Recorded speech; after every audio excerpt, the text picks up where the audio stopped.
विषयांतर्गत संविदा शाला शिक्षकों के नियोजन के संबंध में सो है।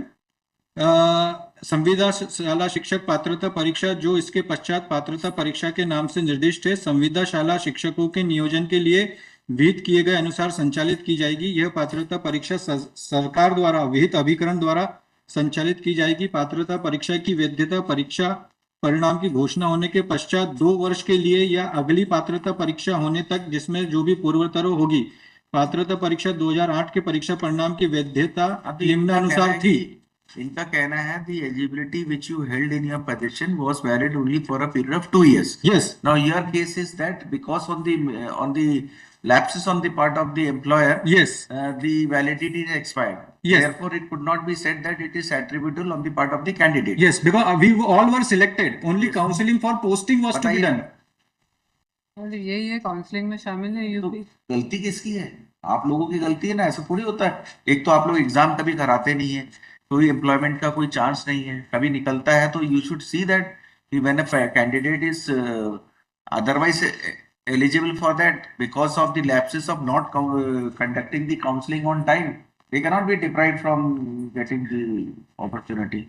इसमें भी इन्होंने यही लिखा था कि काउंसलिंग के समय उनके पास वैध पात्रता प्रमाण पत्र नहीं था, सेकंड पैराग्राफ में लॉर्ड। और लास्ट में यहाँ पर हमने एक स्पेसिफिक एलिगेशन था जो कि they could not meet out. 4 petition out of 15 petitioners they have issued counselling letter to 4 person. ये आदेश क्या है 21/2/2013 का? ये आफ्टर ये क्या हुआ, पहले 2011 वाली पिटीशन जो साथ में लिस्टेड है वो पहले अलाउ हो गई थी। उसकी रिट अपील हुई इस ग्राउंड पर कि उसमें इन्होंने कहा कि हमको रिप्लाई फाइल करने का मौका नहीं मिला, दो it was remain pending for substantially long period of time. फिर तो वो ऑर्डर रिकॉल हो गया और ये रिट पिटीशन रिस्टोर हो गई। इस बीच में in compliance to this order of 2011 they have passed this order of 2013 which is for which we have to file this present petition, my lord. अच्छा, that you are not eligible because of this. Yes. So in this इसमें इन्होंने क्या आधार लिया है? इसमें अब इन्होंने एक नया आधार ये लिया कि चार पेज नंबर 118 पे देखिए, my lord। 4 इसके ऊपर क्या लिखा? दिनांक 5/9/2010 के आधार पर गणित समूह अंतर्गत आवेदन पर प्राप्त हुए तथा उनकी स्थिति, ये हमारी मेरिट पोजीशन इन्होंने बता दी और मैथ्स के लिए थे ये। जी हाँ।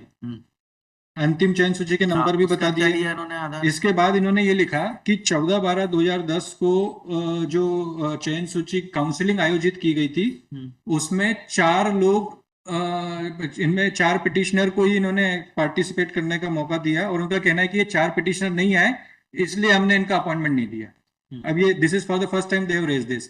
और पहले पिटीशन लगाई थी उसमें क्या ग्राउंड? उसमें कहा था कि आपकी पात्रता परीक्षा की वो वैलिडिटी समाप्त हो गई इसलिए अपॉइंटमेंट नहीं दिया।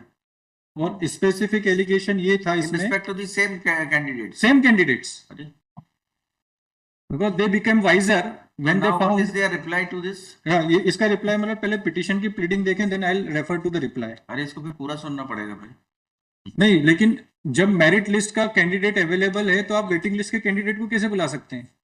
इन्होंने अपने ब्लू आइट कैंडिडेट्स को बुलाया। तो अभी और इसमें कोई एंट्री मॉडल था क्या? नहीं, इसमें एंट्री मॉडल नहीं था, लेकिन इसमें जो सिलेक्शन की इलीगलिटी हुई जिसकी वजह से we could not be get selected, that is under challenge, this order is under challenge milord. नहीं वो तो ठीक है, but now what is the fate?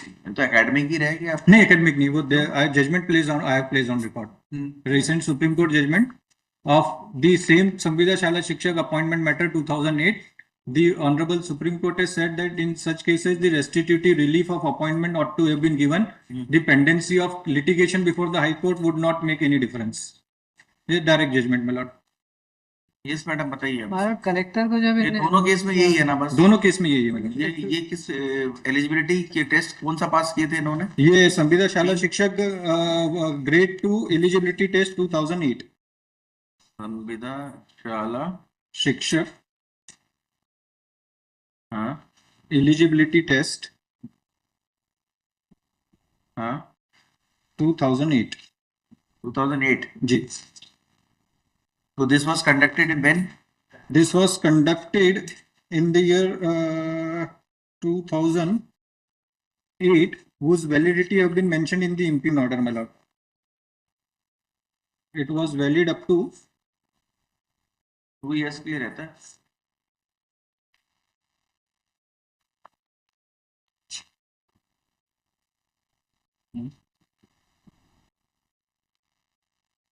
But ये अगर आप डेट्स एंड इवेंट्स देखेंगे पिटीशन की तो उसमें सारी चीजें हैं मेंशन।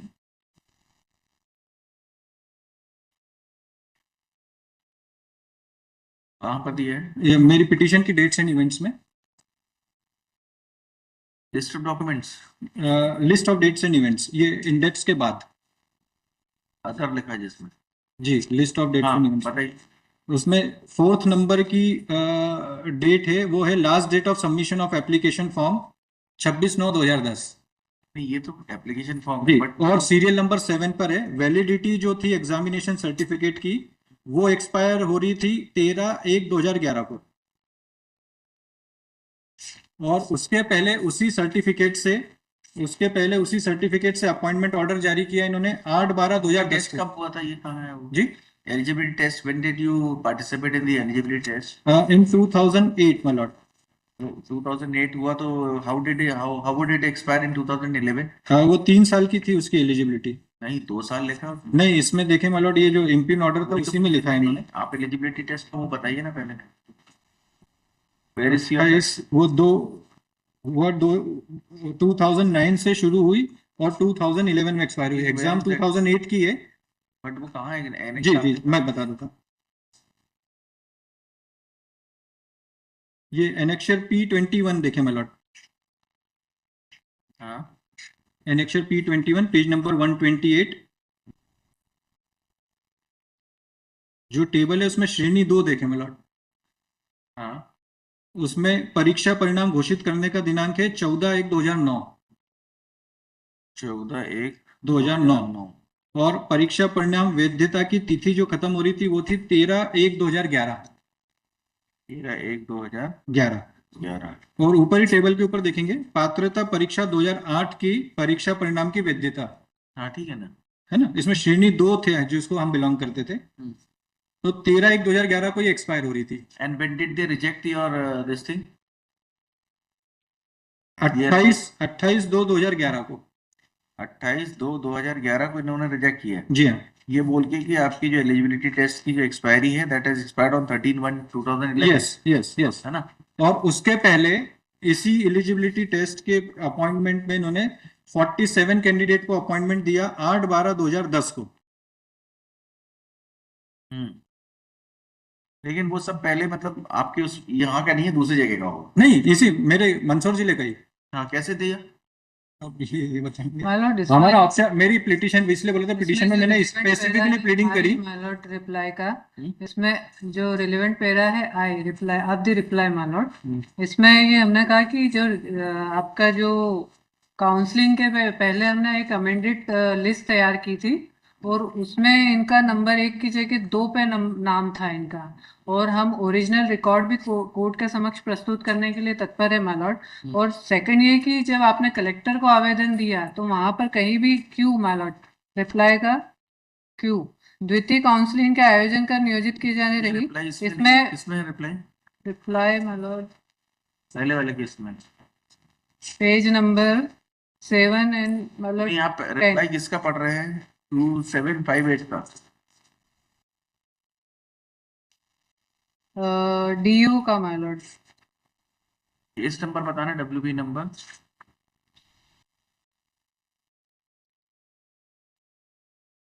W 2758 है क्या? 2758/11। यस पढ़िए ना। इसमें मालर्ड क्यू में आप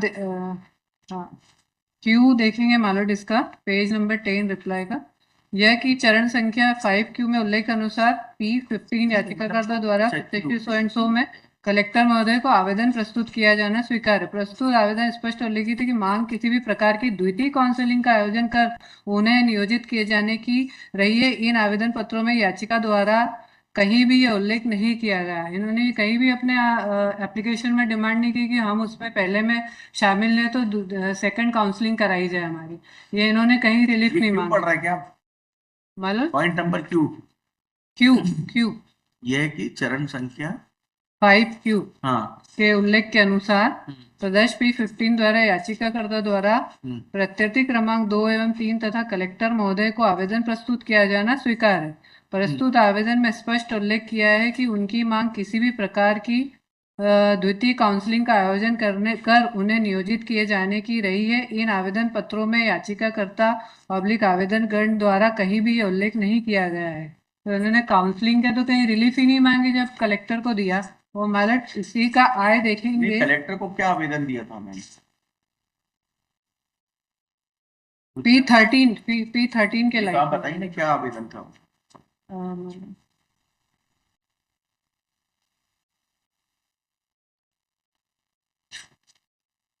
And what is the procedure? Suppose if a person has passed his eligibility test, is he required to write before the collector? Merit list भी अमेंड हुई माइलॉट। उसके बाद इनका नाम सेकंड पोजीशन पे आया, फर्स्ट पे किसी और का था। अगर ऑनरेबल कोर्ट ऑर्डर करें तो हम ओरिजिनल रिकॉर्ड भी उनका ग्रीवेंस वो नहीं है 1 और 2 का। इनका मतलब ये है कि विद इन टाइम आपने काउंसलिंग नहीं कराया जहाँ के लिए इन्होंने भरा था, और जब आपने कराया तब इन्होंने अप्लाई किया तो तब तक इनकी एलिजिबिलिटी टेस्ट की एक्सपायरी हो चुकी थी, ये आपका कहना है?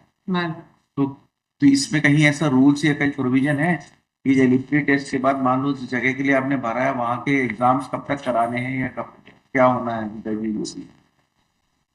नहीं, इसमें सिलेक्शन तो हो गया था। सिलेक्शन होने के बाद में प्लेस ऑफ पोस्टिंग के लिए काउंसलिंग की गई थी। हाँ। अब एनेक्चर P10 का डॉक्यूमेंट देखें, ये कॉल लेटर है काउंसलिंग का, जो इनका कहना है कि हमने काउंसलिंग में पार्टिसिपेट नहीं किया।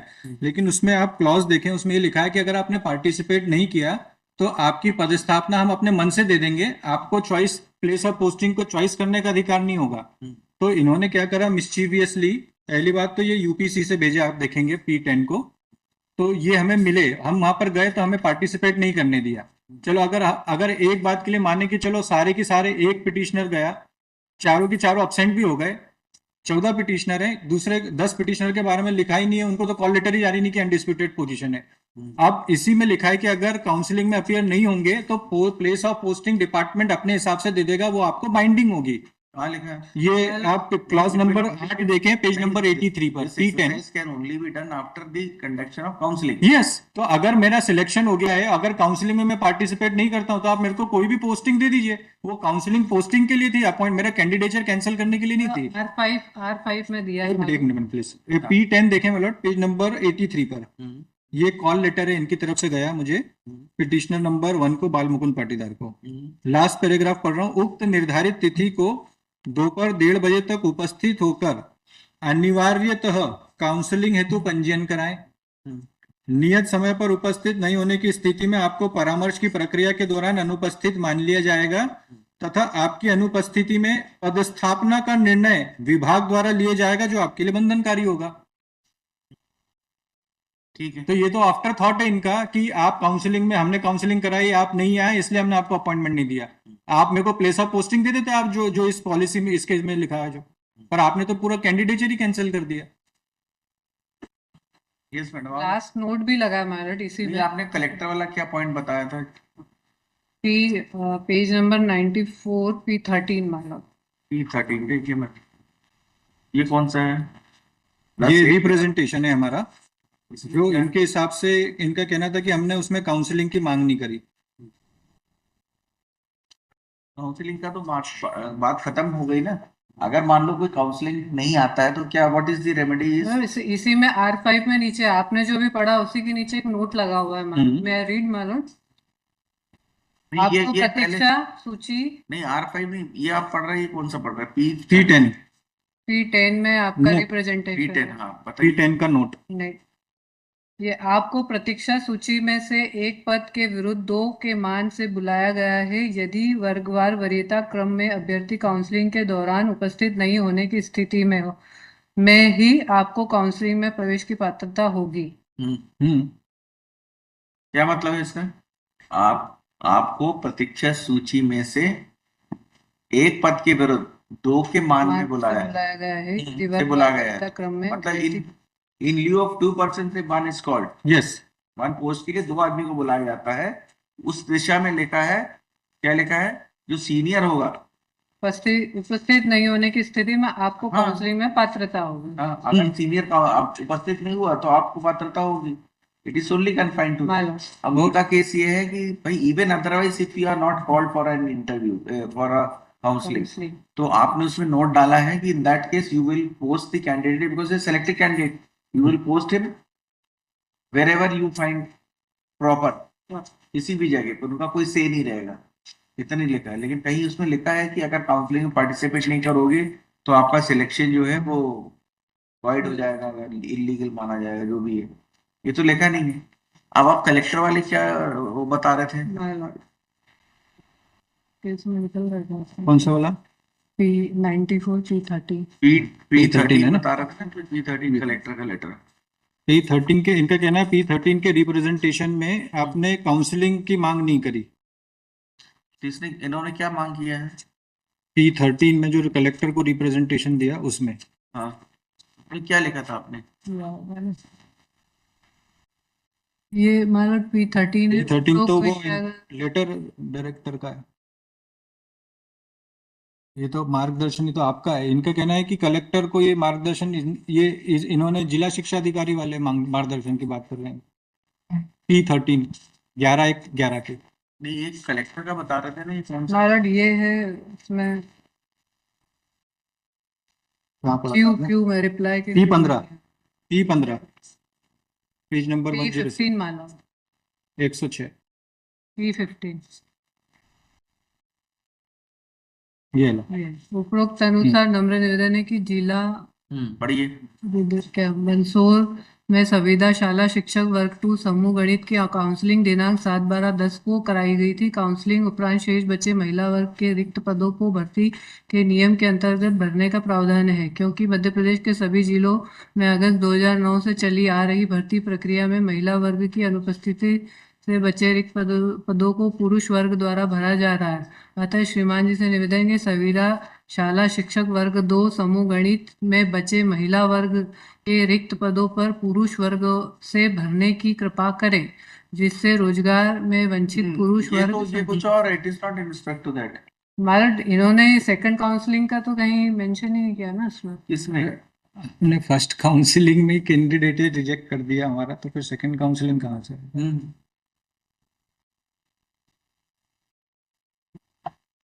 और ये this are at the distance of those person जिनको कॉल लेटर ही जारी नहीं किया इन्होंने काउंसलिंग का, जबकि डिस्पाइट बीइंग इन मेरिट। मतलब 77 पोस्ट थी। प्रेजेंट पिटिशनर नंबर 1 जो था वो 59 नंबर पर था, वो मेरिट लिस्ट में था, लेकिन उसको मिस्चीवियसली इन्होंने वेटिंग लिस्ट का काउंसलिंग का कॉल लेटर इशू किया। और मैंने पिटिशन में प्लीड किया कि when I went to attend the counselling I was not allowed to attend the counselling. और 6 लोगों के मैंने नाम लिखे जो इनएलिजिबल थे, जिन्होंने एग्जाम भी नहीं दी थी, उनका सिलेक्शन करके अपॉइंटमेंट ऑर्डर जारी किया इन्होंने। बताओ। लोकल, और इसमें I have stated very categorically कि ये सारा एक्सट्रानियस कंसिडरेशन व्हाट से। Is there reply to that? हाँ, ये देखें, उसका इनका कोई रिप्लाई नहीं है। आई देखें मिलॉट।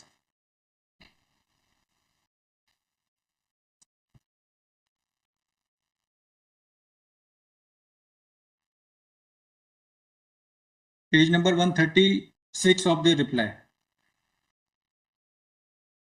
कहीं भी डिनाई नहीं किया मराठी, जितने भी एलिगेशन थे इनके।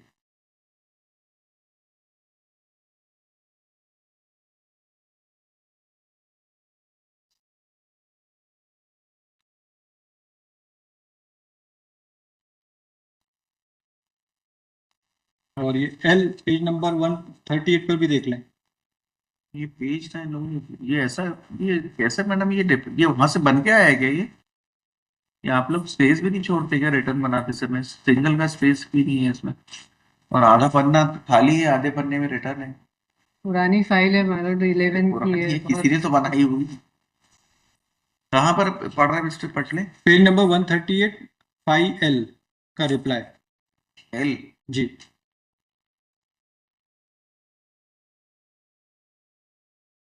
138 तो है ही नहीं पेज इनके रिटर्न में। है ना, ये इंटरनल पेज 8 है इनके रिप्लाई का। Yes, that is 118। हाँ, Yes. 138 लिखा। एल का रिप्लाई। हाँ, पढ़िए।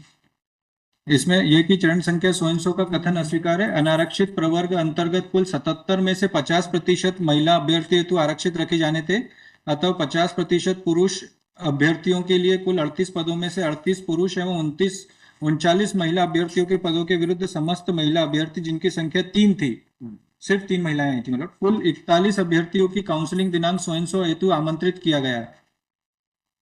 पुरुष अभ्यर्थी श्री सो एंड सो द्वारा स्वयं का नाम छूट जाने संबंधी आवेदन प्रस्तुत किया, जिसके आधार पर नियोजन समिति द्वारा सूची का परीक्षण कर उसमें सुधार किया गया। विमल पिता Ram Gopal Dangi so and so का अंकों का प्रतिशत कंप्यूटर फीडिंग में त्रुटिपूर्ण प्रविष्टि हो जाने से नाम मेरिट में नीचे आ गया था। इसी प्रकार प्रवीण पिता सो एंड सो का नाम भी मेरिट सूची में सम्मिलित होने से छूट गया था, जिसका परीक्षण में पता लगने पर सुधार किया गया तथा धनात्मक मेरिट के आधार पर काउंसलिंग में सम्मिलित किया गया। दानी सिंह द्वारा प्रस्तुत नाम छूटने संबंधी आवेदन सो एंड सो प्रस्तुत है। नियोजन हेतु गठित समिति द्वारा जिसके द्वारा परीक्षण कर संशोधन के संबंध में प्रस्तुत किया गया, इस संबंध में प्रतिवेदन की प्रति प्रस्तुत है। जबकि कैटेगोरिकल एवरमेंट था कि राम गोपाल डांगी, विमल Ram Gopal Dangi, whose name finds place at serial number 12 in the appointment order P9 has not cleared संविदा शाला शिक्षक eligibility examination 2008। तो रिकॉर्ड मंगा के देख लेंगे, बिल्कुल रिकॉर्ड में रिक्वेस्ट कर देंगे पूरा। और 40 M में भी देखे मालूम 47, if you are not clear with the return, ये पैराग्राफ M में भी देखे, वहां पे भी एलिगेशन लगाए हमने नाम के साथ में कि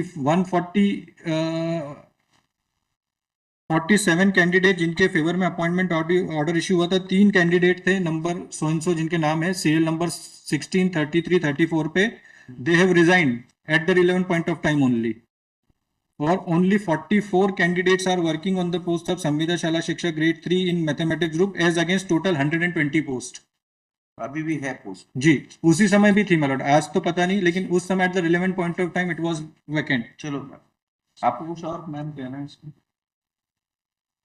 और इसको भी इन्होंने डिस्प्यूट नहीं किया, मतलब kindly see their reply of IM, they conveniently omitted this thing. एक बार रिकॉर्ड मंगा लेंगे उसमें। आप रिकॉर्ड मंगा के आप सेटिस्फाई हो जाइए। अगर आपको लगता है कि इन एडिशन कुछ ऐसा उसमें आ रहा है जो इनके खिलाफ है या बताना है, तो आप मेरे को बता देना, कि ऑब्जर्व करके रखता हूँ, ठीक है ना। आप बुला के देख लीजिए, क्योंकि इसमें जो एलिगेशन है आपके, उसको अगर मैं फिर से इनके प्रेजेंस में सुनूंगा तो ही में raise as many as points which, और उसमें और भी नई रेगुलरिटीज आएंगी, then certainly most of the candidates will be affected. अभी तो कम से कम उनका अपॉइंटमेंट जो भी होगा वो देखा जाएगा, but in entirety if I see the record and if I find irregularities I can question the entire selection also. इसीलिए कि बेटर इज कि you confine your arguments only to the entitlement of the petitioner, है कि नहीं? आप देख लीजिए, और वो भी देख लीजिए जो उन्होंने एलिगेशन लगाया है वो उसमें है कि नहीं। वो जिनके नाम लिखे हैं और उन्होंने उसमें लिख दिया है कि वो भूलवश जो है उसमें कंप्यूटर पे उससे गलती हो गई, नीचे आ गया, वो फिर बाद में एलिजिबिलिटी टेस्ट देखेंगे उसकी है कि नहीं, क्योंकि एलिजिबिलिटी टेस्ट तो पुराना नहीं बना सकते, तो वो तो उसका उसी समय का होगा एलिजिबिलिटी टेस्ट 2008 का, है ना, जिसका रिजल्ट 2009 में निकला, वो भी तो सेम ही होंगे ना वो सब जी। तो फिर वो अगर नहीं होगा तो इन एब्सेंस ऑफ दैट तो उनका भी हमको देखना पड़ेगा, but they are not the party before the rate petition court. और पैरा ओ में पूरे पोस्ट का बाइफर्केशन दिया है। अभी भी as at that point of time 54 post were lying vacant में लॉट, 94। ठीक है, अभी तो होगा, पता नहीं इन लोगों ने क्या किया, अभी तो पता कर लीजिए अभी इसमें जो जिन पोस्टों के लिए लोग मांग रहे हो क्या पोजीशन है उसकी, क्या स्टेटस है, एंड क्योंकि ये सारी पोस्ट अब बन गई है सहायक अध्यापक, मतलब माध्यमिक शिक्षक की, तो नॉमेनक्लेचर चेंज, सिर्फ नॉमेनक्लेचर चेंज हुआ बाकी तो सेम है सब। ठीक है मैम, पता कर लीजिए और उनका पता कर लीजिए, there is serious allegation about those persons, उनके एलिजिबिलिटी वो है कि नहीं पूछो सर्टिफिकेट, एलिजिबिलिटी टेस्ट सर्टिफिकेट अगर नहीं पहले किसी अलग ग्राउंड पर रिजेक्ट किया, फिर पिटीशन अलग हो गई, तो फिर दूसरे ग्राउंड पर वो तो लिखेंगे ना कि इनके जो ग्राउंड से वो पहले कुछ और थे, कुछ और, इसको हर्ट पर भी सर्ट कर लेंगे। अब अभी कोई नहीं कराना। अब mister Patle now don't argue anything on finally, लिखाना भी है मेरे को जी। तो lordship is closing, yes, well those judgments are there on record for the authority for the proposition where that is the that, flux of time, where is that, that 45 में बांध दे।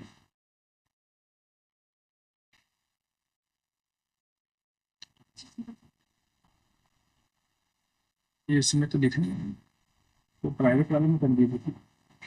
I'll give the judgments for hard copies. Yes.